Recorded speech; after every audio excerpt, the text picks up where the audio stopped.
July 1588. 130 Spanish warships under King Philip II set sail for the shores of England, carrying 30,000 men, believed to possess enough firepower to dethrone Queen Elizabeth I. Although they would ultimately be defeated by the English, the Spanish Armada was the largest naval fleet of its time and considered invincible. The English did not need help, but let's change one circumstance for interest. Beneath the waters lies something that should not have existed for at least 400 years. USS Seawolf is a 90s nuclear submarine armed with enough torpedoes to sink an entire fleet, equipped with technology that makes Renaissance warfare seem like child's play. So what will happen when the most modern submarine ever created meets the pride of the Spanish fleet from the Golden Age? Let's find out. The USS Seawolf is 171 meters long and costs more than the entire Spanish fleet combined. Its teardrop-shaped hull slices through the water at about 40 miles per hour, faster than most Spanish ships could move even in a hurricane. On board the USS Seawolf are 50 munitions in the torpedo bay, including Mark 48 torpedoes capable of splitting a ship in half from 20 meters away. Each torpedo carries 650 pounds of explosives and moves at 55 knots, guided by onboard sonar and silicon brains, technologies that the Spaniards of 1588 could not even imagine. There is also a nuclear reactor on board, producing 200 megawatts of energy, enough to power a small city, and requiring no refueling. While Spanish ships depend on good weather and must resupply every few weeks, the Seawolf can remain underwater for months, limited only by the supplies of dried meat the crew has taken. Its sonar arrays can hear a shrimp sneeze from 50 miles away. And remember, we are in the year 1588, when long-range reconnaissance meant that someone with good eyesight was sitting in the mast. It's practically a fraud. The submarine knows where every Spanish ship is before they even realize that England can be captured. Covered in sound-absorbing acoustic tiles, the Seawolf is incredibly quiet. It is invisible to the Spanish Armada. Across the ocean, Philip II has sent an invincible army, 130 ships, including huge galleons like the 1,000-ton San Martin, equipped with bronze cannons. These floating fortresses carry a total of 2,500 guns, although most of them are small infantry cannons that are useless against a submarine. The Spanish fleet moves in a protective semicircular formation honed over decades of war. The plan is to approach, capture enemy ships, and land 19,000 hand-to-hand combat-trained soldiers who have just conquered half of Europe.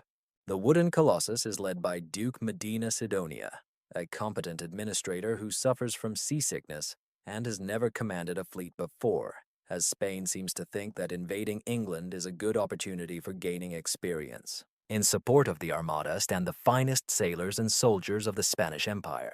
These men conquered the Aztecs, ruled Italy, and controlled more land than anyone else in 1588. They are experienced, battle-hardened, and completely unprepared for what awaits them. As dawn breaks on August 8th, the Spanish fleet approaches Gravelines, recovering from the English bombardment the night before. Disorganized and anchorless, yet still confident as they outnumber the new English fleet 30-1. Who can blame them? 40 miles away, the submarine Seawolf tracks over 100 wooden objects crashing against the waves, making noise louder than a kindergarten. The submarine moves towards them at 20 knots, silently as death. The crew of the torpedo section loads the first torpedo, Mark 48, into the first tube. At 6 o'clock, Seawolf launches its first torpedo, a smart weapon weighing 3,400 pounds, racing through the water at 55 knots, while its onboard computer analyzes the acoustic signal of its target, the flagship, San Martin. The Spaniards do not suspect that death is racing towards them as fast as on a highway. Moreover, they do not even know what speed on a highway is. 3 minutes later, a torpedo explodes right under the keel of the San Martin. 1,000 tons of galleon literally leaps out of the water, its spine breaking, and it crashes back into the water in 2 pieces. Duke Medina Sidonia and 400 men vanish into the channel in seconds. Before the nearest ships realize what has happened, 3 torpedoes are already on their way. The crew of the Seawolf operates with precise coordination, and they have 8 shots before a reload is needed.